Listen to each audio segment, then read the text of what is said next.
Great. So anyway, so for all those of you who have logged in, so very good evening and welcome to this AMA with Meeta Sengupta and Piyul Mukherjee on how to deal with cancelled exams and online schooling. And because as that cliche goes, we live in unprecedented times, and it will take some unprecedented navigating to get around such times, and that is why we have Meeta and Piyul with us. And like they said, both of them are going to do all of the talking. Now, Meeta, for those of you who are unfamiliar with her, she is the founder of the Center for Education Strategy. She's an advisor, consultant, and a widely acknowledged thought leader. And I had the privilege to spend a good 2 hours with her last week, asking questions about on how to think about education. Now that class 10th and 12th exams have been cancelled, she took all of it patiently. And what we could publish on Founding Fuel, however, was an abbreviated version of that conversation. So, for those of you who have logged in, and if you may want a full transcript of that, please write in to any one of us on help@foundingfuel.com, and we'll be happy to share that with you. Piyul is co-founder and CEO of Quipper Research, and last week, Piyul and her colleagues they had gone into homes across India, and they came back with stories about how unplanned online education is shortchanging our children. Now, this is a powerful narrative, and it is live right now, and it is the top story on Founding Fuel, and I'd urge you to look at it.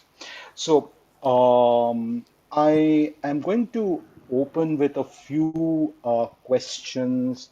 And as we go along, if you're a student, if you're a parent, teacher, and have questions to ask, please raise your hand. We'll get Meeta and Piyul to answer as many questions as they can while this conversation is on. My colleagues are here. Indrajit is the co-founder at Founding Fuel. My colleague Ramnath, if you click on his profile, the links to the narratives that Meeta and Piyul have put together are out here. Anmol is moderating from the background, so he'll be moving the audience around. So, Meeta, let me start with you. Opening salvo to you, Meeta. Mhm. Uh, Class 10 exams have been 12 have been cancelled. Class 12 exams have been cancelled. Students are confused. Parents are lost about what to do. How do you view the landscape going forward? What are the best options for a student in class 10 to exercise right now? And what advice will you offer someone who's specifically in class 12 right now? Can you break it up for us? Because in India, we look at both of these as, crucial inflection points. Yeah, and they did tell us, when we were in nursery, they told us stories and they told us do not put all your eggs in one basket. And then come the 10th and 12th exams, we put all our eggs in the marks basket. And obviously at some stage when the inevitable happens, you're trapped, right? Because you can't protect all your earnings and all your learnings of the past 10 or 12 years. But I think this is a great time for all of us to remember that all the learning that we have acquired over the past 10 and 12 years is the sum and substance of what the class 10 exam and the class 12 exam is supposed to test. So it's not just those marks that should impact your choice making. It's not those marks that should determine the course of your life. It's not those marks. In fact, these marks should never determine the course of your life, even though we have been in situations where they almost inevitably do. But that's system design, right? That's the way the system is designed. But that has nothing to do with our abilities. So I think for a class 10 student very specifically, this is time to take cognizance of two things. One, the new education policy, if you are looking at an India perspective and only an India perspective. And remember that the new education policy has clearly said that there will be no more streaming as such. It's not as if you're going to be an arts, commerce, or science student. You will be able to make any choice that you want across subjects. So your class 10 marks, which used to determine which stream you would be allowed to take, even if they're not there, and even if there's a different judgment out there, you should actually, ideally, in a perfect world, be able to make a choice based on your potential. Now, what does potential mean over here? Does potential mean I dream and I aspire to it and therefore I want to become an astronaut? No, that is not what potential means. Potential means that I am able to translate my interest into being able to put in the hours of work, into being able to read up extra stuff on the subject, into being able to follow up and follow through on it, and actually translate my interest into some kind of output. The only output we used to measure was marks, but there are other kinds of outputs. So if your interest is genuine, you will actually be putting in that work. Otherwise, it's just a dream, right? Let's face up to that. So that is for the class 10 students. Um, for the class 12 students, let us remind ourselves that it's taken a while to get here. But again, the big thing in the next decade is going to be agility and is going to be inter or multidisciplinarity. So, again, if you are able to follow your interests and demonstrate your ability, whether it is in the choice of college subjects and therefore in their marks, whatever you get, but much, much more than that, your interests and abilities are demonstrated by other things. Employers and people who give you opportunities in jobs and projects are going to look at what else have you done. They will look at the marks, of course. They always do. That's a habit that's difficult to break. But remember, this is a habit that has now been broken by a very large number of very big brand consultancies, employers across the world. They don't look at your college marks anymore. They don't look at your SAT scores anymore. They say, show us what you have done. So, do you have a blog? Do you have an essay? Do you have a YouTube channel? Have you done a research project? Do you have a report that you've written? If you're a dancer, do you have a series of recitals? Did you create some outreach projects? What have you done with what you are learning? And how are you in the process of continuous learning and conversion to output? That's the key thing that everybody will look at. So fine. I mean, you're in a bit of a bind right now. You're in a bit of a problem situation. But even if this problem situation did not exist, the world is looking at much more than your simple linear college or school pathway. The world is clearly looking at what you can do. Uh, I'll pause here. I'd rather have more questions and respond to that. But really, this is more important than anything, any straight-jacketed pathway that you must, of course, go through. Right. So, just to stay on that for a moment, Meeta, we also have the issue of multiple boards, for instance. If I were to stick with class 10, for instance, and they seem to be taking multiple different kinds of decisions. So you have a bunch of students who have opted to go forward and take admissions in different colleges, and then you have another bunch of students who have decided to, who are left stranded or are in limbo, so to speak. Now, what do you think would be the outcome of this? What do you think? Where do you think this leaves students really? Because parents and students, both of them, feel conflicted at this point, because you have one set who have taken admission, another sets who are left stranded. So what is the best choice? And you have conflicting sets of signals again for class 12. You have exams that are being postponed, exams in limbo. You answered a part of that, but on class 10, if I were to stay on that very specifically.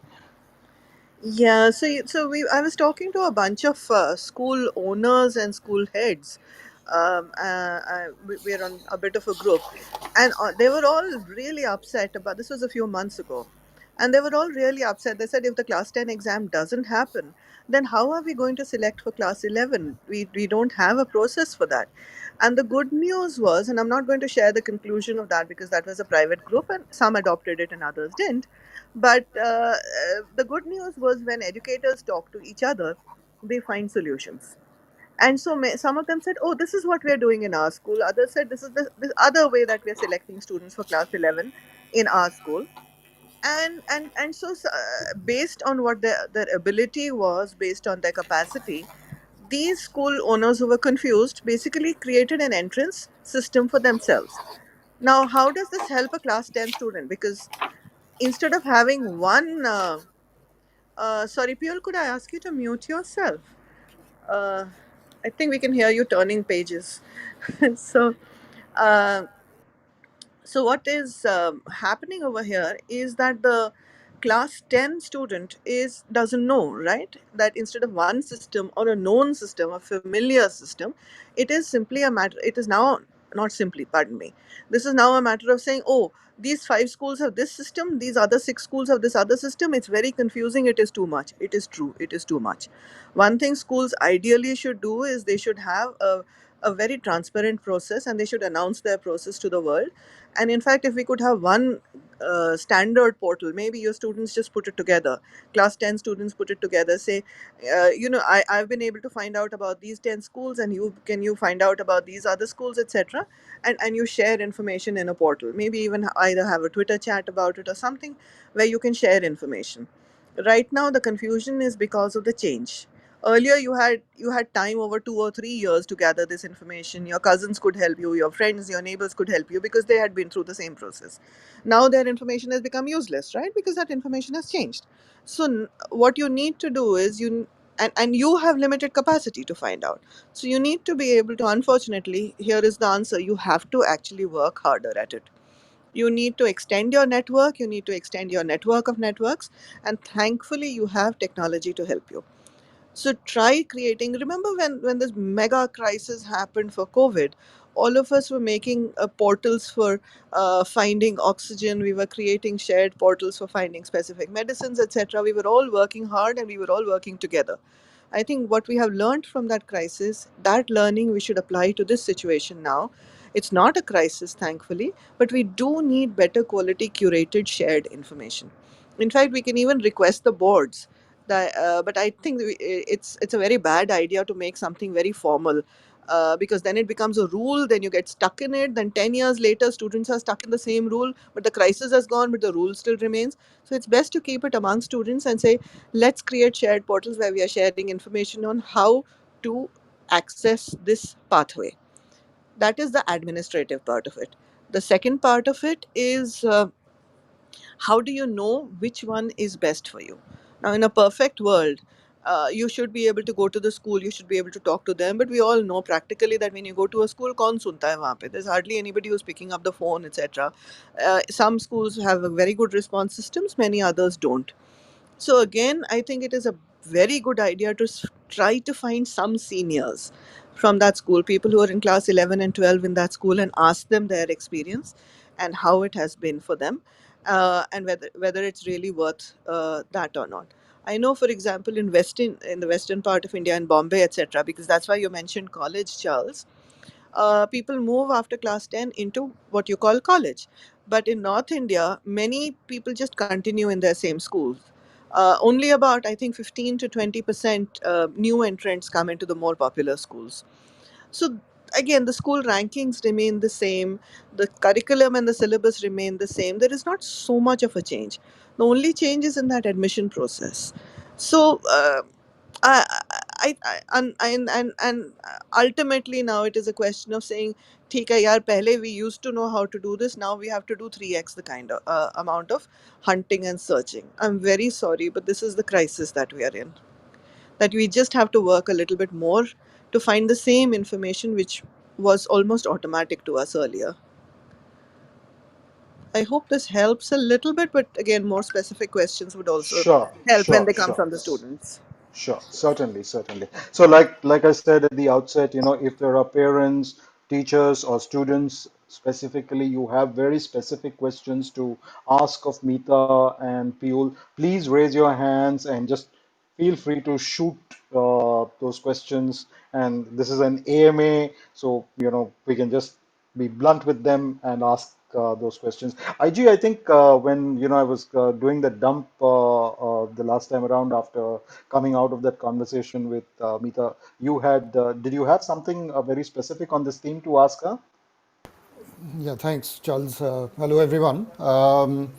Amita, I have a specific question because I hear this all the time being surfaced. The whole decision between going abroad and staying back in India, and I think you make a point in your conversation with Charles about the fact that Indian higher ed institute, new ones, are worth now seriously considering, and you don't have to rush. And the default option isn't about going abroad. Do you want to kind of share some very specific thoughts, and whether do you see that really changing, especially in a pandemic environment? Does it still make sense to spend so much of money and aim to go abroad, as a lot of parents and kids want to do, they're prone to doing? I don't know if No, that's a great question. Especially, I mean, firstly, as a mother, my and my son is very, very far away right now. I have no idea when I'm going to see him next. So as a mother, I know my first instinct is to gather the whole family close and say, "Listen, these are really dangerous times. Let's stay close." But then you also know that as a parent, your first duty is to let that little fledgling fly out of their nest, and your job is to actually make them independent and go out.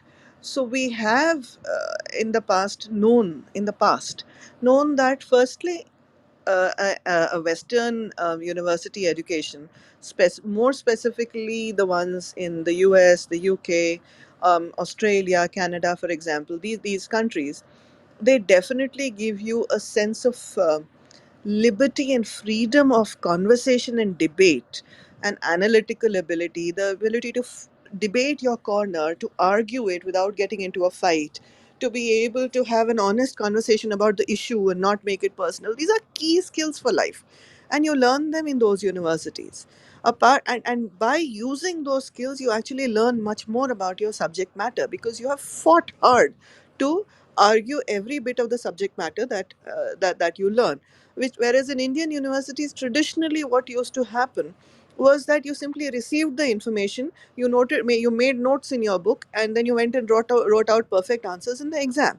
And there was no actual mental engagement with the content, right? Which in the past definitely made it, I think, a bit of a lesser education for at the higher education level. Of course, that doesn't mean that students were not equally competent, but they were more competent in the rigor of it and less competent in the application of it. Definitely, you can say that. So, but that has changed with these new universities. And there are two types of new universities. Actually, some of the old ones have also improved dramatically. But of the new ones, there are two types: one with a lot of resources, and two with a lot of fantastic faculty. And when we say fantastic faculty, it is those professors who are able to trigger thought, who are able to trigger those analytical skills within you, who are able to provoke, who are able to handle debate, who are able to make you think about what you are working on. And when you can get that in India, then the expense of going abroad really does not make that much sense. So if you have a university admission abroad that is, one of those super Ivy Leagues, it would be very difficult to leave that. I mean, one should probably go for that, not just for the network, not just for the brand, but also really the sheer quality of what they deliver. But if you have one of those other universities abroad, then do seriously look at the amazing value that our institutions in India can also deliver. I mean, even the ones I talked about, two categories: the ones with money.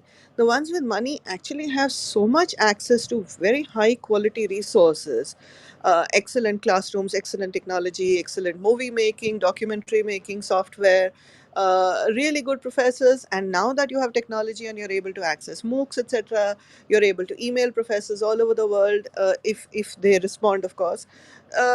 It's genuinely worth considering the Indian institutions as a very, very valid alternative. But Meeta, I'm guessing the pandemic has also, in some ways, would you argue that it's acted as an equalizer as well? Because if you're spending the kind of money that you are for education abroad, and end up doing largely virtual classes, how much of that sheen is going to, in some ways, uh, stay? I mean, do you believe that that's something that people need to take on board? Um, Yes, and it ultimately again comes down to the same. Are you in a small classroom with a very competent faculty member who actually understands digital pedagogy? Now, digital Absolutely. pedagogy is a term that I use very often. And it basically means, have you been able to adjust your teaching and learning for the online space? And have you been able to do your teaching and learning differently? Have you been able to provoke debate? Have you been able to say have shorter sessions, and have you been able to change the way you teach? Because if you're simply going to sit in an online session and listen to a lecture, then you might as well do a MOOC, right? If it's But that was the same even before the pandemic, I have to admit, where you had classes, for example, in California, of 500 students for a specific CS introductory class. Now, if you're one of 500, it really doesn't matter whether you're sitting in a classroom or whether you're sitting online, because you're still really going to be only a listener, which was the traditional Indian lecture mode as well. So, the question to really ask, and the pandemic has provoked this question, is how much am I going to be able to engage with my professor? How many levels of support, discussion, action, mulching my way through the content am I going to be able to do if I have, even if it is in an online situation? If the online situation is just going to be a lecture situation where people are just listening, honestly, it's not worth paying all of that money, not at this stage. Terrific, terrific. This is really useful. Charles, over to you. Yeah, thanks. So while on that, the speaking about engaging in an online medium. Now this is where I just want to expand the scope of this a little bit. Um, we are talking about engaging with the screen. And this is where a question comes to mind, is that how much of screen time is actually good? Because, we actually keep making this point that uh, too much screen time is not such a good idea. Now, has the time come to revisit that notion? And Meeta, I want to start with you first before I come to you, Piyul, because Meeta, the other day while speaking to you, you kind of emphasized the point that, my assumption, or, the assumption that most of us as parents, as teachers make, that our kids are digital natives, is an untrue assumption. Um, can you take us through that? So how much of screen time is really good, because they are practically glued to their screens, whether it be for education or whether it be for their, whether it be to unwind, whatever their reasons be. Yeah, it's a funny. I actually have a bit of a radical view on this one, and forgive me if it is way out, but I will put it out there. I think we are watching a bit of evolution in action over here, and if this is evolution in action, then two things will happen. One, when we ask the question, is this screen time too much screen time? Then we are asking that from the perspective of our childhoods, where we had much more physicality in our way of living. But then you look at 100 years ago, there was much more physicality then, when we were all farmers or laborers, unless we were all landlords. But even if you were landlords and kings, you'd be riding horses and you'd be exercising and you'd be practicing your war moves all the time, constantly. So we are not as physical as we used to be 100 years ago or 500 years ago. And this screen time transition is possibly, I'm just putting it out there as a possibility, is part of that evolution. And our eyes and our bodies may, and it is, I mean, that's what we've done. We have evolved to new technology, etc. At the same time, the fear is actually quite valid, because this, even if it is an evolutionary transition, no transition, no change is ever easy, and this is leading to a lot of mental health problems. I mean, the sheer freedom of being able to run when you are playing, the interaction with your friends, the amount we used to learn. I mean, I don't need to say these things again and again. All of us know that you'd fight with a friend and you'd still be best friends at the end of the evening, and you'd learn a lot more about yourself. You'd improve your mental health, your resilience, your ability to feel happiness, your ability to feel the joy of being able to run or look or scream or use all of your yourself. And that is a loss for our children, no doubt about that. And hopefully the loss is only a temporary loss, but I would not be too worried about this whole what is too much screen time, because as long as we are able to build emotional connections, we are able to build connections of learning, and we are able to do things rather than be passive users of the screen. If we are able to actually interact and engage and build things with our screen and our keyboard, etc., I think we are in an okay place. The fact remains, and this comes to the digital native part, is that our students who are in class 10 and 12 right now actually picked up, or we didn't even allow them to use screens, right? We kept on saying no more than half an hour a day, 1 hour ho gaya hai, kab se TV ke samne baithe ho, and whatnot. So we did not allow them to, and of course it wasn't healthy for them to become completely integrated with technology. So for them, they actually have been immersed in this world of screens only in the past 2 to 3 to maybe 5 years. They were not born into this digital world. Whereas if you look at little kids in pushchairs right now, 6-month-old kids in pushchairs and prams right now, people hand them their phones and people hand them their iPads, and there is a certain felicity, there's a certain fluency in the way they handle technology, which is actually not available to our students who are now in their mid teens and late teens. There's a little bit of hesitation for some of them. Of course, they handle it really well, and of course, they handle it far better than we do. But it's not as if they were born into it. They also immigrated. They are digital immigrants into this space. So for them to be able to learn to engage almost seamlessly with it is a process and is a change. And there is always, with every change, there is always some amount of reassurance, support, some amount of uncertainty, some amount of insecurity that comes with it, and some amount of risk that comes with it, because they're not aware of all the dangers that are outside. They haven't met those prowling wolves in buses that we used to meet, and but everybody looks equally good or bad on a screen. Everybody looks like just any other face. So it's a dangerous world out there, and we have to recognize, and the students themselves have to recognize that while they're really good at what they do online, they are not really safe, and they are also learning.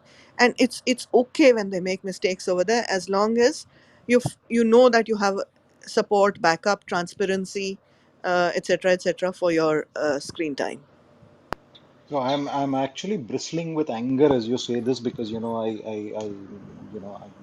you and I could actually get into an argument over this, I perhaps. know. I told you it's Yeah, radical. yeah. Well, I don't know about radical or not, but I'm actually bristling with anger because I can't handle screen beyond a point. It actually fatigues me.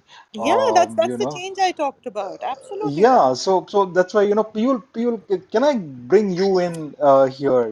Piyul, you have been looking at this from the ground, and for those of you who've come in, who have joined in later, late into the conversation after we started, Piyul has put out, Piyul and her team at Quipper Research, they have put out a report from across the country on what are they witnessing, the shifts that we are witnessing as education is shifting online. So, Piyul, while on this, what are the thoughts that come to mind as when you look at this phenomenon? So, my thoughts and the ground realities of what I see, it's my thoughts are based on what I see happening out there. So, I think we've written about it in terms of the personal experience of, students. One in Mumbai who's obviously belongs to a family which can afford everything, and then one in Nainital where had an alcoholic dad and so on and so forth, and is just about managing, wants to join the army. So in terms of the personal experience, yes, we have that. But if you really ask me for my thoughts, then like you, Charles, I'm bristling at something else. It is that the schools in India, and this is irrespective of the board, it could be an SSC or Cambridge or IB or whatever, they are just trying to push, these. Round peg in square hole sort of thing by pushing everything and trying to finish their syllabus and so on, which just doesn't work. And then, of course, exactly like you were mentioning in terms of the cost of going abroad, that's also working within schools. We have heard a lot of parents saying, I don't see why I should be sending my child to an expensive school because none of them are reducing fees when I'm just getting basic stuff. Then I might as well send the child to the most basic local SSE school. And what we see here happening is that I think all the schools are fumbling, sort of like, which a lot of us would have seen about a decade or two back, is what was happening to the Kodaks and the Fujis of the world when the digital camera happened. So we were seeing every street having its photo store where you go to give your films for developing, and then 36, 24, they'll ask you, do you want black and white, do you want color, and then you want glossy, matte, and then it's like, oh, what's going to happen to all these shops? Why, how are they going to survive? I think that a time has come when all these schools are obsolete, they are archaic, and if they don't change, if they don't understand the writing on the wall, then they're just going to miss the bus. And this is not something which has happened recently. I'm talking about, in the last century, you had people like Rabindranath Tagore, J. Krishnamurti, who just completely disliked the schooling system. And they, like Tagore himself said, that I can tell you what's wrong with education. I don't know what's right or how to do it, but I'm willing to learn and I'm willing to go on a journey along with my students. I think today is the time that every school should be sitting down and not thinking of their immediate short term or medium term goals is, how much money can they get? How should they continue earning the fees? How should, all the teachers keep working and slogging their butts off? Because they're just trying to perpetuate the old system. When this whole shakeout would have been done, which is maybe 5 to 10 years from now, a lot of them would have fallen by the wayside. What Meeta was talking about, the new sort of universities, there would be new sorts of schools which will emerge, which will take the best of this digital world. The fact that, yes, we have hundreds of students, so we are never going to have, that advantage of just having, schools of just maybe 10 or 15 students to a class, but find the most optimal system going forward. And it's not about concentrating the mind and imprisoning the mind by rote learning or syllabus, chasing, but what Tagore himself had called, with children, you need to disperse their mind, you need to trigger their curiosity, and tell me what is, a better medium than Google. There's everything out there. But if you just keep insisting that they do the same thing, when are they going to go out? So yes, it's true, they can't perhaps go out on adventure in terms of treks. We have to live with the fact that now it's lockdown in the COVID world, you can't go out. But even within the home, even like I agree with Meeta, this is a new reality. Phones are going to be there. Maybe they won't be with the Zoom and the exam or the school sessions, but they'll still be on the cell phone doing something else. So why don't we channelize it so that the spirit of adventure is in learning, finding solutions, and in so many different ways, triggering it off. So my belief is that the entire schooling system sucks.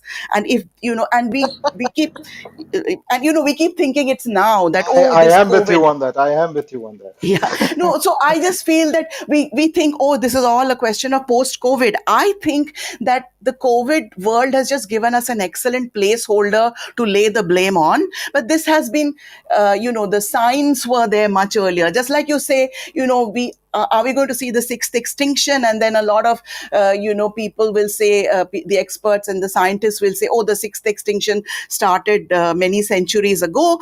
I say that the extinction of the schooling had begun decades back, but I think this is a moment when it's going to just shake out. I'm going to join in with applause over here, Piyul, because you've said exactly what I've been writing for the past 2 years, that COVID has just exposed all the failures of our system. Those failures already existed.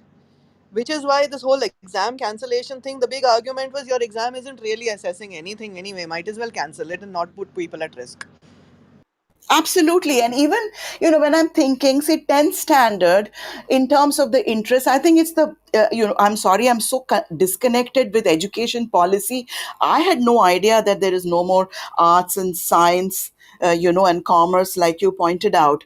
But if that is so, I think it's the most wonderful, thing to have happened. But what it still doesn't address is, are we allowing the children and the students to really allow their sense of adventure and their like of subjects, so that they can go out and choose their choice and their combination? Or are we still, are they still imprisoned by their middle class parents' need for settled life and settled, 9 to 5 job baad mein chahiye, and parents pushing them towards certain careers because they don't know any better?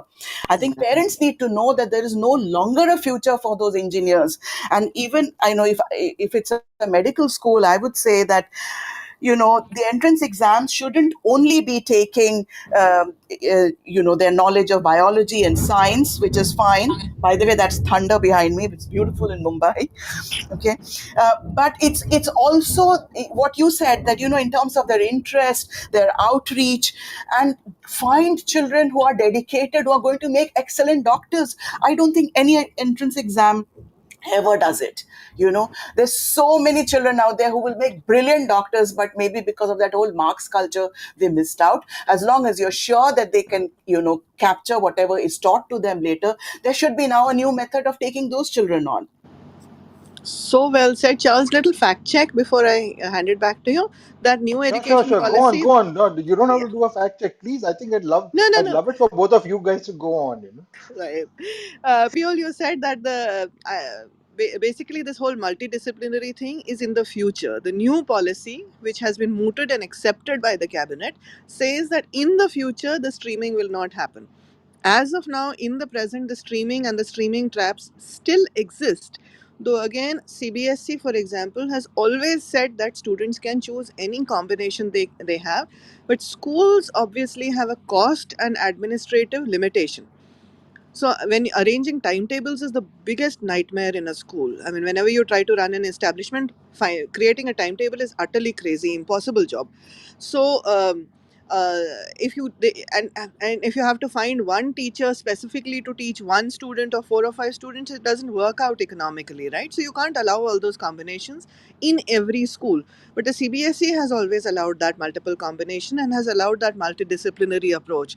So economics and physics, or economics and computer science, these are common things that many CBSE schools have fostered for the longest time.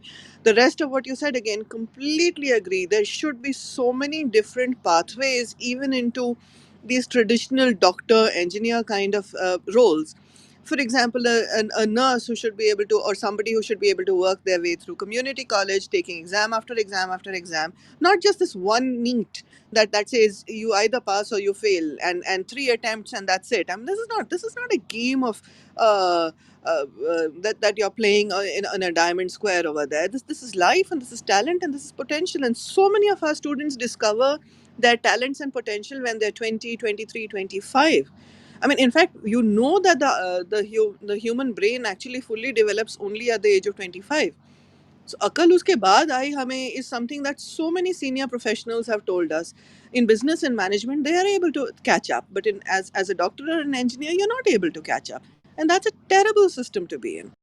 And imagine the fallacy of these people with their brains all settled by the time they are 25 to decide on what the younger generation, where imagination should reign, they are deciding what they ought to be doing, which is just so wrong. And just to quote Tagore again, he said, why are we training them to become bankers or clerks or soldiers or merchants? Why are we not training them to be makers of their own world and their own destiny? And in today's world, and one of the things we've been also seeing, that there's a lot of creativity out there, content creators. This creativity itself is never really in any way, what shall I say, nurtured in our system. And I think students would love it. And that's not just creative careers like writing or art. I'm saying even in science. I mean, I remember, uh, very recently, I was like already in my middle age when I first went to that science museum in California. And they just, and there's no such thing as you need to be a scientist. They just say, okay, you got to somehow get this raft to float. But everything they have left for you there, you're using physics.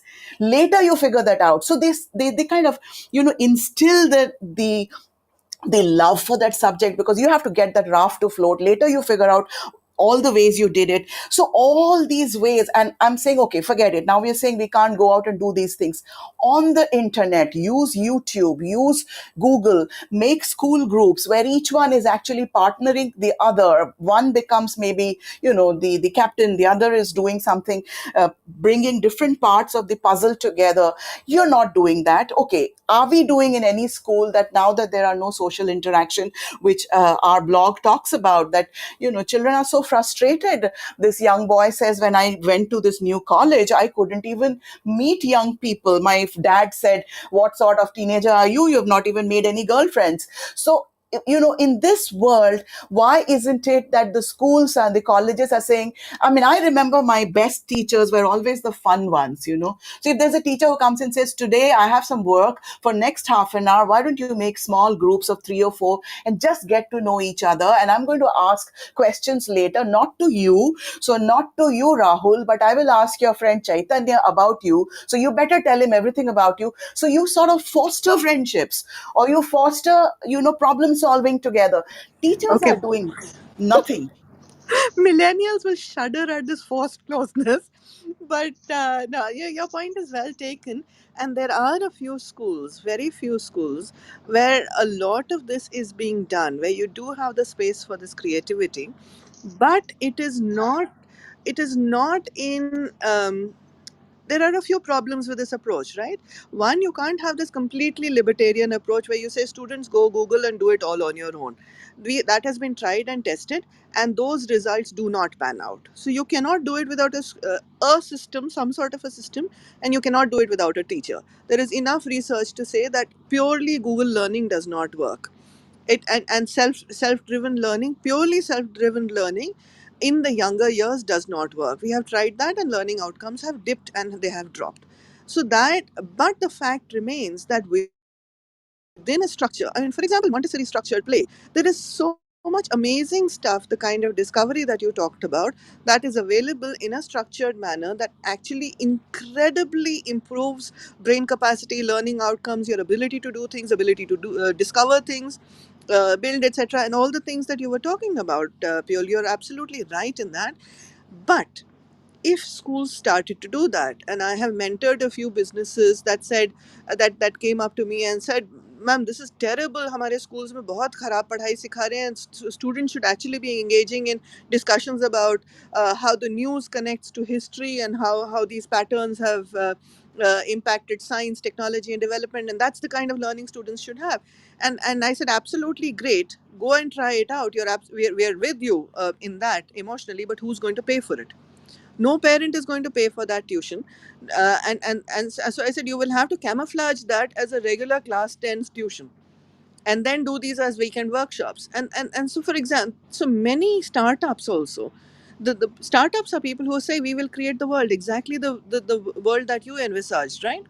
Many education startups start with these wonderful ideas, and then they go and say, for this we need to have partners with schools. Schools say this is not practical, our parents will not stand for it. They go and say we need money for our pilot things. The VCs say this is not practical, you're not going to make money in this one, so how can we give you money for that? The practicalities of the world hit you. Now, these practicalities, you rightly say, are based on old fashioned notions of settle down, right? Say, if you become an engineer, you will definitely get a job. Fact remains, as an engineer or a management professional, you don't get jobs these days. I've had MBAs selling encyclopedias at my door to door salesman jobs. That's all they seem to be getting, and so that's a very bad trap to be in. But how are we? The thing is, unless you prove to parents that this is not a waste of time, how are you going to get their fees? How are you going to get their support? How are you going to get their compliance? How are you going to get their support for students who are clamoring for this kind of real, genuine education learning that is both fun and enjoyable and actually meaningful? You feel it in your heart when your learning is meaningful. You won't Nobody runs away from the kind of wonderful schooling that you're talking about. But then how does one bring that proof to parents, saying, listen, this is really good, it's not a waste of time, they're not sitting here and looking and simply drawing butterflies? I think that, the moment, exactly like in the old system, and we've written about one of the boys doing that, is that he looked forward to, wouldn't even finish his breakfast, but run to catch the school bus. The equivalent of that is when they actually look forward to attending the school hours, because there's some new learning happening. That the day that happens, the parents are going to stop complaining. And by the way, I expect that this complaint are going to come to a crescendo very soon. And in the next academic year, there'll be this huge pushback with a lot of families saying, why should we be paying that sort of fees? But I totally, I'm sorry I didn't make that clear. I totally agree that there has to be a structured way. The teacher has to be there. I still remember there was this quote, this disciple asking this Swami Chinmayanand, the guru, but why do we need when we have books, why do we need a guru? And he answers that, why don't you go and ask the question to the books? So the same logic goes, is that you do need that structure. And I went to Kendriya Vidyalaya, which was as fuddy-duddy as you can get.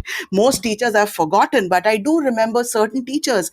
I remember Anwar sir teaching us, how to write essays. And this was in ninth grade, eighth or ninth grade. And, this has to have a beginning, end, so many pages. And then we started arguing with him. Why does it have to be so much, so much? So he suddenly turned around and said, okay, why don't you write an essay which is exactly one paragraph and one sentence?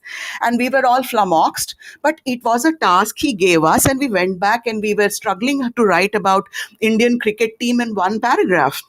Now, so many years later, I've forgotten every other essay I wrote, but I remember Anwar sir because he gave us such a crazy task, right? So even today, if there are things out there which, the world of Google needs curating. It's exactly like a museum. Apparently, the best museums always only have 10% on display. Everything is in the back.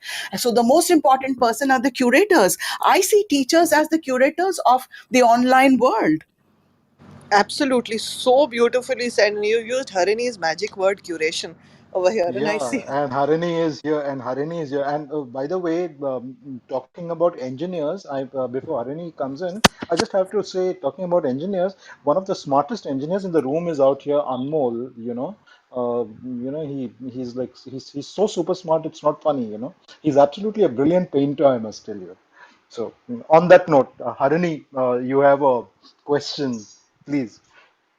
I think that it's a question. It's also a comment, and this comes from teaching, let's say at the university level, and both media students and B school students. And one of the things that strikes me is the complete lack of a reading habit. So when you talk about learning, I think that somehow reading has been replaced by a lot of television, a lot of OTT, a lot of YouTube, and somehow that doesn't seem to be doing the same kind of trick that a good reading habit has.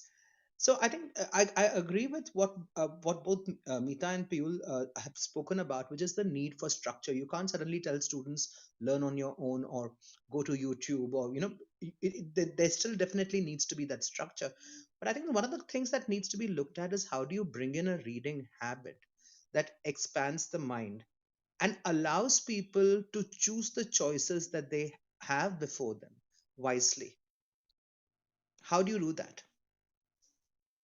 Harini, very specifically on reading, actually, could I ask you, is it possible, and I'm hypothesizing, that reading allows you to build that reflective space because it allows you to pace it on your own?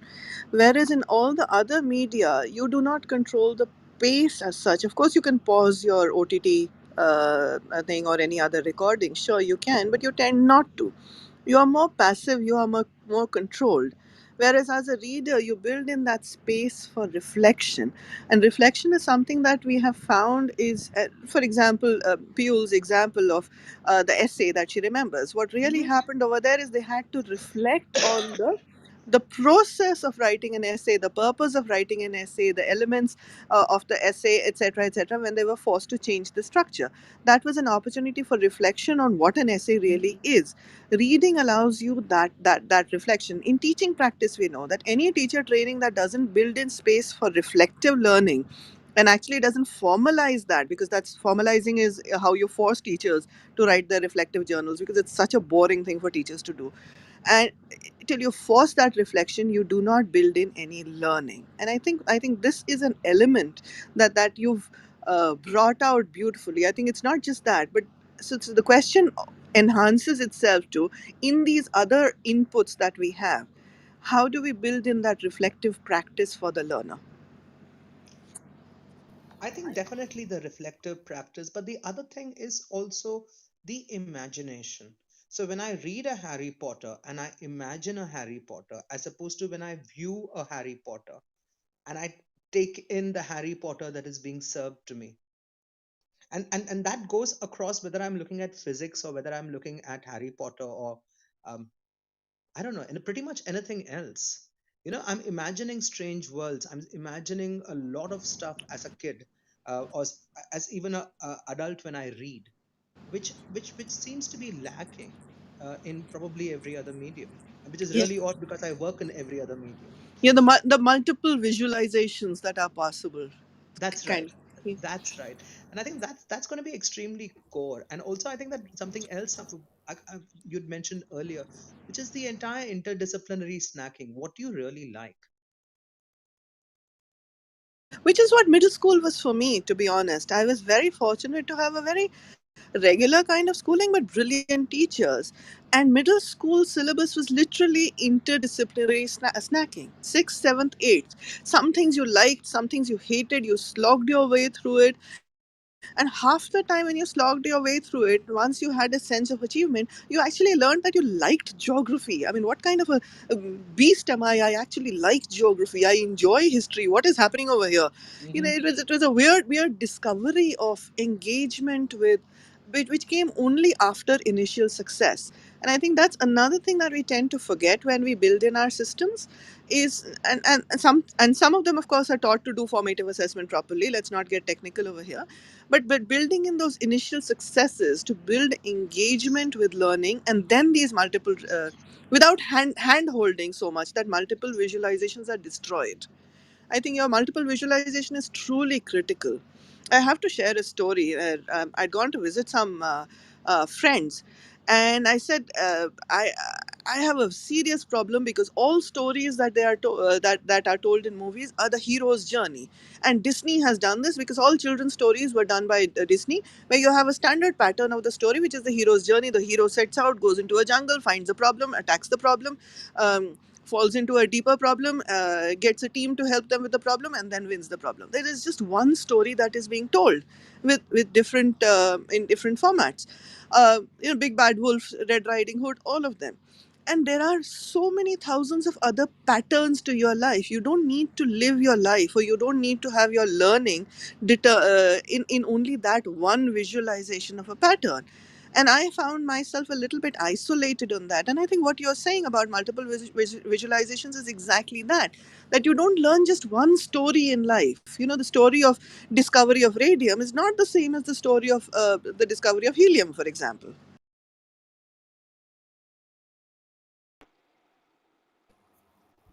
I would also say that in terms of the imagination that you're talking about, Harini, that even happened in play, right? I mean, there was a time when all of us played with things. If we didn't have actual dolls, then we created dolls out of sticks and stones, and toy soldiers were, just sticks and so on. And we could let the imagination run riot and play wonderfully.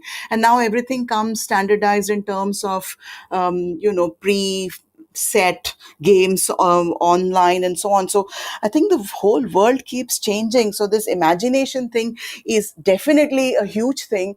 I personally believe that, if we go and look at the history of all these young content creators of today, a lot of them are the ones who did read a lot. And we need to ensure that the parents recognize it, and maybe even teachers do. So just like we have all sorts of classes, first of all, I don't think it should be the same bunch of subjects as always. We need reading classes. You spoke of geography, Meeta. We had another big handicap that in Kendriya Vidyalaya in my school, geography was taught in Hindi. So there was no way I could like that subject, because who remembers Kark Vrit and Makar Vrit and stuff like that? But now I You realize that just did now. I we were discussing it in a group. So, but you know what? The thing is, I just realized I love geology. I never knew it in school. Nobody had even told me about it. So I think we need a lot more sessions with all children who go to schools in terms of all the potential fields. So I think every school should be spending time inviting experts from such a vast variety of fields to have a session almost every week. So it just means that education itself needs such a huge overhaul. It's not funny. It cannot be McDonaldized, drive through window of Zoom, come go, come go. It doesn't work. Yeah, totally agree. It doesn't work like this. Then comes the practical question, saying if you have to bring a geologist and a historian and an archaeologist and everybody, how do you find those resources? And we should find ways to find those resources. That's exactly where I'm saying it's. And I'm in agreement with you. We have entire layers of our education missing. So, for example, finding experts to translate this material into child speak. Now we have some wonderful organizations in India introducing children to museums, introducing them to their history. Just one or two of them. They operate as NGOs, they operate as teacher training organizations. But we have thousands of schools in India, and 30,000 schools don't know of these two or three organizations. And it shouldn't just be two or three organizations, we need a whole layer of them out there. Uh, uh, Otherwise, it's not possible, it's not practical for a school to be able to timetable all of this. If you start doing all the things that we are all asking for, parents and students are going to be up in arms, and they're going to say, we don't have the time to do this, we are overloaded, now you're going to start asking us to you're going to examine us in all of this. How do we know what is important for the exam, what is not important for the exam? We cannot attend all of these sessions in geology and in archaeology and in this and in that, etc. And if you miss out on something, then it's going to be that person got a better deal and I didn't get a better deal. There's always going to be whining, etc., in all of this. And in trying to find a balance between the two, boards have sadly, and this is why we are where we are, in trying to find a balance between bringing range and making it accessible and easy and manageable for students in terms of their, if not screen time, time in actual homework. For example, in the UK, you're not allowed more than 20 minutes of homework if you're in primary school. If you're going to do all of this, and then you're going to have to catch up with it in the evening so that you actually remember some of it, you will be spending so much time with your books. In fact, when my mother was a child, the complaint about screen time was complaint about book time, saying you're not playing enough, you're not doing other things, you're not helping out in the house, your nose is always in a book. Books are bad for the eyes. So there's always going to be this manthan between too much and too little. And I think we should accept that manthan. I'm actually happy with the debate. Yeah, I would Oh, just interesting. say, Meeta, that, this thing about so many schools and how do they schedule it. See, end of the day, we were also talking of an education policy, and there's somebody out there who is, thinking about where the future generation is headed. We want good citizens, we want productive citizens. So exactly like, it's they have decided that there should be in the morning there is a prayer, there is an assembly, and I remember in school there used to be always somebody who said a thought for the day. My belief is that if schools, like the entire Kendriya Vidyalaya Sangathan, for instance, says that there is a class in geology next week, and the digital world allows 30,000 people to attend. So it's somebody comes in and you see somebody passionate about a new subject, at least it introduces. And if children will always see this as leading to being examined, they will always rebel. So, first of all, that examination system itself we have questioned. But I do know that as and when we have invited people to, say, the schools to come and speak, that is the moment that students love it the most, because that becomes the real world. They do have a lot of questions, which is what we, of course, have to tackle when it's a very huge audience. But I expect some questions will represent what everybody wants to ask. But I'm just saying that some of these things need to be now really thought through and in some way structured as we go forward. And I believe, I'm an optimist that schools will realize, and I give it a time frame of a year or two, that if they don't do all of these, they're going to lose out, because we've been hearing this. Why should I send my child to a Waldorf school by paying 4 times the price? Why I might as well send the child to SSC, because it's the same old thing. Now, if the schools want to earn the money, they'll have to start doing very interesting and exciting things which children will love.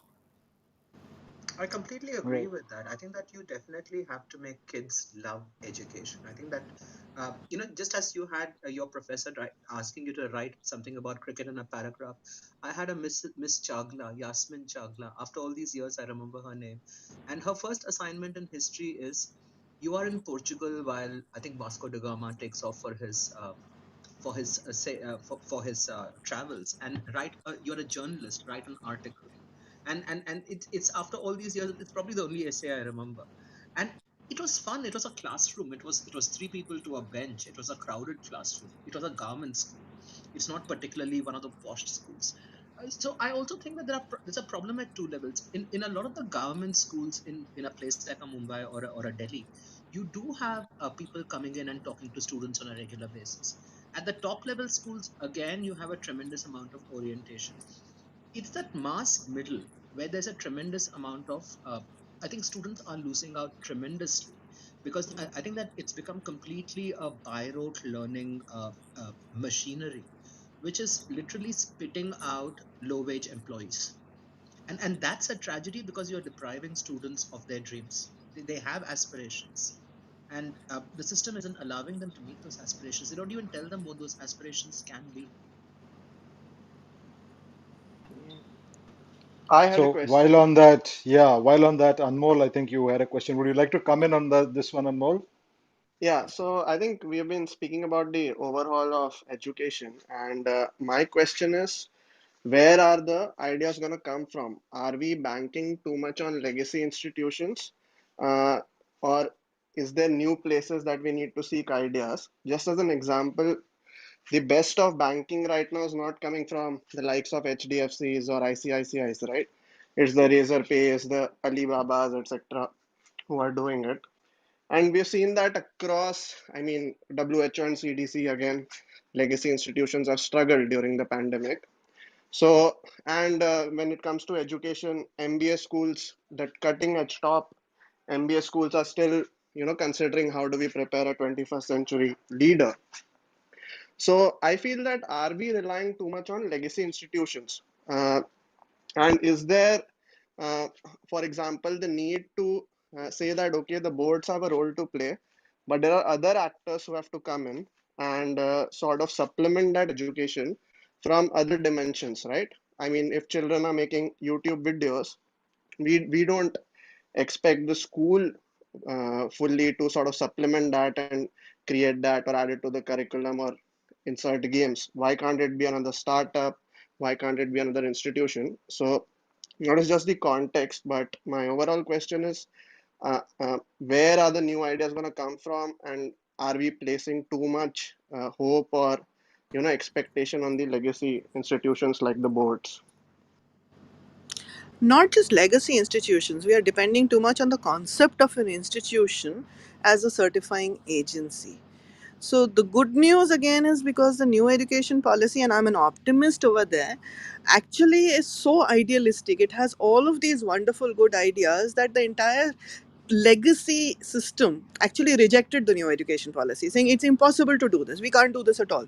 We can't do anything or any of these things because these are dreams. All the things that you're talking about in the new education policy, making students love education, making them do practical projects. We remember what we did with our SUPW, and we wasted all our time over there, etc., etc.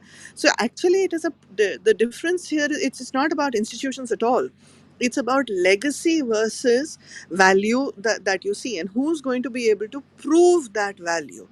And I think in this, you don't necessarily need institutions. Piola, I completely agree with you. Schools have become redundant. I mean, what are schools right now other than registration agencies for the board exam? Everything else you can learn outside of school. Your sports, you can have sports tuition. For your arts and music, you have arts and music tuition. You have tutors after school for actual academic learning. What is the school doing other than actually registering yourself for an institution so that you can take another exam, which is another institution, which is another certifying institution? So where is this answer going to come from? The answer is going to come from chaotic space like YouTube, where people are going to create so much valuable content that value will be recognized. And unfortunately, if it's until it's monetized, it doesn't count as being recognized. So maybe what constitutes value and how we reward that value depends upon all of us as a people really now. But institutions, not the story here. I would agree. I would say it's like, 25 years back, Nokia was it. If you were thinking cell phones, or Blackberry, and today neither of them exist, right? And I was giving the example of Fuji and Kodak. So I think a lot of these legacy institutions, there might be today's Rabindranath Tagore, today's Jiddu Krishnamurti coming in with a formalized system of this absolutely vibrant education which will be monetized. And I have a feeling once that is cracked, quote unquote, online, where numbers don't matter, because once they get the hang of it, it doesn't matter if you're 5 students or 500. The day that happens and there's a place that people love to go, it's structured, they have the best of teachers, not the good old history teacher or physics teacher, but this sort of new age teachers who are making them multidisciplinary, who are making them problem solvers, who are making them critical thinkers.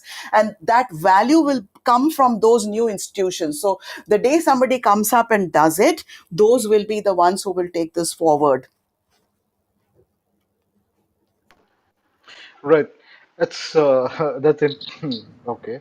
So if I may just move from there a bit, in the earlier thread that you spoke about, the both of you just touched upon the significance of playtime, and within that there was embedded a thread on reflection. Now this is a thread that I keep hearing from my colleague, Kavi, who's here in the room, and IG as well. They keep talking about the significance of reflection and how that keeps getting lost all of the time. And playtime. I don't know, Kavi, since you're in the room, any thoughts that occur to you? IG, anything that occurs to you? Would any of you want to chime in anything that occurs to you on this particular narrative? Any questions that come to you? I'll let Kavi go. Kavi.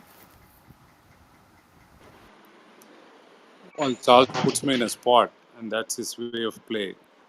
But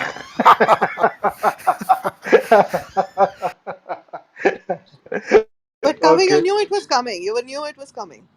Yeah. But the world in itself is so serious, and everything is taken so seriously. Uh, so I think we impose a lot of valence and bearing on outcomes, and not as much on experience and what experience can teach.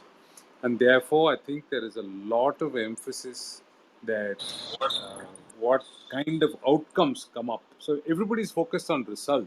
The means suddenly seem to be Stone Age, or at least, okay, let's not go Stone Age where people are more creative. The industrial age where it's more tactical, it's too mechanical, and unfortunately, that's what the student life is producing, and many of it we face in the corporate world when they bring in remnants from that mechanistic way of studying into the corporate world, and therefore seek to apply what are standard ways to complex problems and challenges.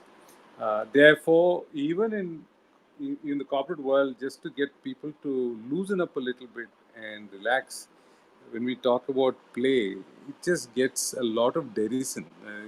What do you mean play? We're in for serious things. So somehow, I think we need to bring back a lot of play and reflection. I love what all of you spoke of in terms of books and the kind of reflection that books beget.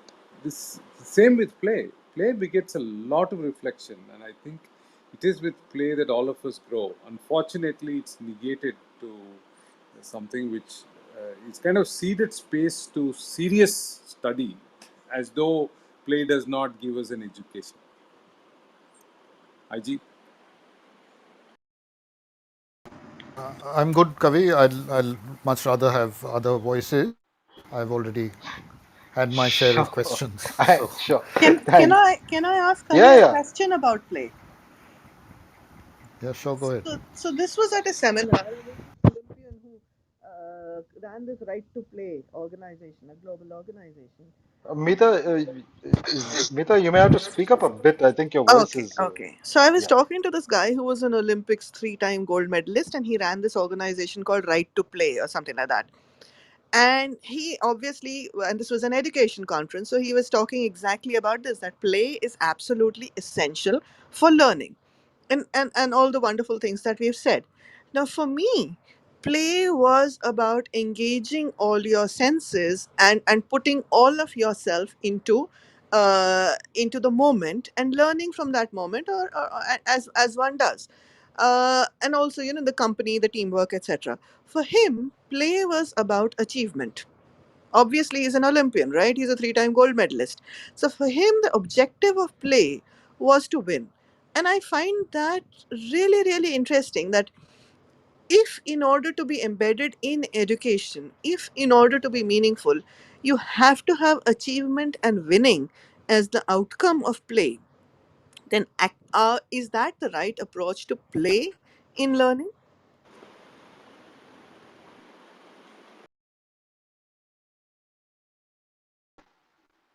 Kavi, is that question is to you? Well, I mean, like what I said, the moment we focus on outcomes more than the experience in itself, I think the essence of play is lost. Play, to me at least, is about a sense of free flow, a sense of experimentation, a sense of it's not play is not sport for me. Play is a sense of free flow of experiments, ideas, and a joyful exploration of what's possible. And oftentimes, sport also gives you the energy of play, but play can be in different domains. And that's exactly what I said by we've lost to outcomes. We've lost the altar to outcomes, what should have been to experience in itself. And that, to me, that's not about play. I mean, that's a very serious form of taking a physical exertion as it's sport, and it's very different from the sense of play that begets learning. So then are we advocating the gamification of education, as the edtech companies are saying? Sorry, I had to provoke. I know I can hear that, and I can hear that is intentionally bold at Kavi to to throw a googly at him. Now I'm also extremely cognizant of the time out here. So before we I have a question to the both of you. Uh, this is something that concerns me very, very deeply. The both of you have touched upon this at various points in time. Um, um, Between kids who have access to online education and those who don't, given where we are right now, how concerned should we be about it in the longer run, and how ought teachers be thinking about this? Now, this is a question that has come from a teacher of mine whom I know about, she couldn't log in. But how should teachers be thinking about this? How would they be dealing with this? Because they have been pushed into this narrative, and they are having to deal with this. Between the both of you, who would like to take this head on, first? I don't have an answer to that, so Meeta will have to take it up. I just think that over a period of time it will settle down. I do know that at village level, panchayats now are really in a very good position. So if they'll maybe find some system of getting the students into the panchayat office, where there would be maybe the laptops and so on, but how it's going to get tackled elsewhere, I don't know. But I also feel that, and I know this from my corporate world experience, that we end up often thinking only about the top 10% of India. You know, uh, Really, the concern about at the bottom 50% or the bottom 75% is, I think there was a huge divide even before this digital divide happened. So, Meeta, it's over to you.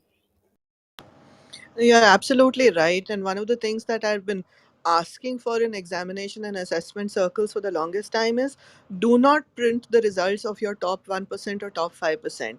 The measure of a school, the measure of a class, the measure of a teacher is how your bottom 30% did and how your middle 30% did. The top people will always do really well. They have the support, they probably are doing very well because they have multiple kinds of support, not just school, and they probably are intrinsically self driven anyway, so they will drive themselves to perfection, to finding resources, anything anyway.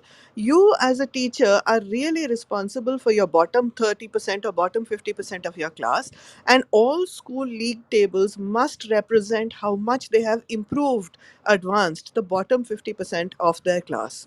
And this is something that applies both to regular school systems and applies to the very concept of the shameful digital divide that we have found ourselves faced with right now. The fact that so many students have absolutely no access to learning and are dropping out, and we're losing about a decade of advancements in gender parity, in learning advancements. I mean, it's a very sad and sorry situation. There's a lot of catching up work to be done on that, and a lot. And for teachers, I think the wonderful approaches in Montessori and the wonderful approaches in the UK community college and the US community college teaching, the kind of advice that those teachers are given, the kind of practices that those teachers are given, are going to be very valuable for teachers. A lot of it is about personal encouragement to students. For example, I came from this very rigorous best school, best college, best MBA kind of background. And for us, it was very normal to be sort of whipped into shape. I mean, nobody actually touched us or beat us, but it was either you're the winner or you're nobody. And there I was teaching community college, and the first set of feedback I got was, you're not giving them enough positive strokes. You're not giving them enough encouragement so that they continue to love education, to use Harini's phrase. My mentor's words were different. But the job of a teacher is continuous inspiration, continuous contact, continuous care, continuous approval, continuous support, saying, yes, you can do it.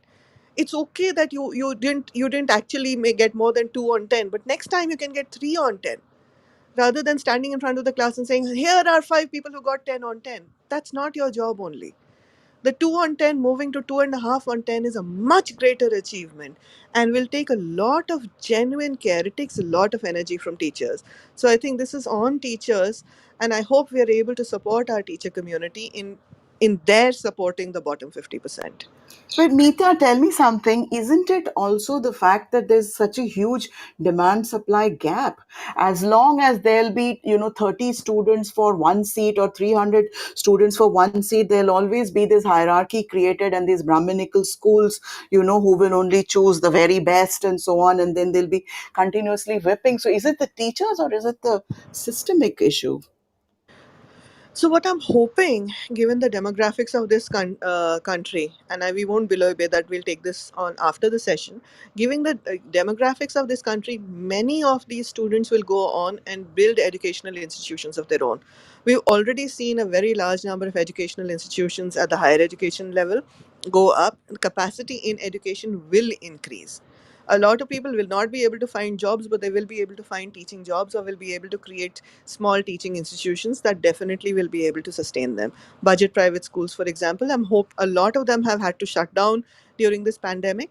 And all the alternative education that you talked about, you're so convinced that that value will be found. I'm hoping that that capacity will be created. We already have it in so many places. Beauty courses are available to people. That's not classical schooling, but that's an employment, and it's a worthy employment. Fashion design didn't even exist as a formal subject when we were growing up, and now it's a perfectly valid option all the way to the top. So there's a lot of capacity that will happen naturally because of the demographics and because of the technological change.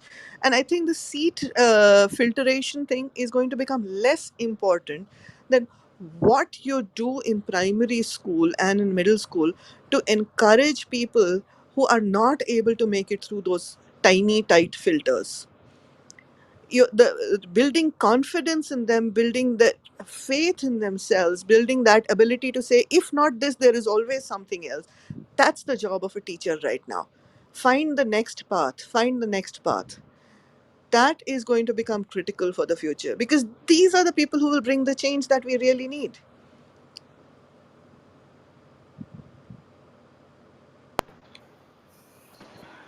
Great. Wonderful.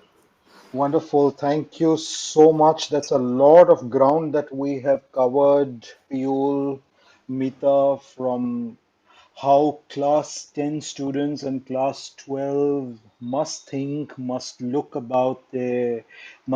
and plan their futures, the reasons for optimism, how to examine the longer term, the new education policy, how to think about play, the difference between sport and play, and how they ought to think about it, the new generation, how they are thinking, the kind of institutions that they will come up with. That's a heck of a lot of ground to cover. So, thank you so much for taking us through all of this. And we will it's been a most insightful conversation. Listening to both of you has been absolutely delightful. For those of you who have logged in, if you may want to have access to more notes from this conversation, do write into us on help@foundingfuel.com, and we'd be happy to share it. And thank you so much once again. We'll stay connected. Thank you, Charles. Thank you, Founding Fuel. Thank you so much. Thank Yeah, you, Cheers. IG, Cheers. Charles, Anmol, Harini, everybody. Thank you, Piyul. Thank Amazing, you. thanks. amazing conversation. Thank you so much. Thanks Thank a lot. you. Thank you. Bye. Bye. Bye bye. Bye. Bye. Thanks, Kavi. Bye.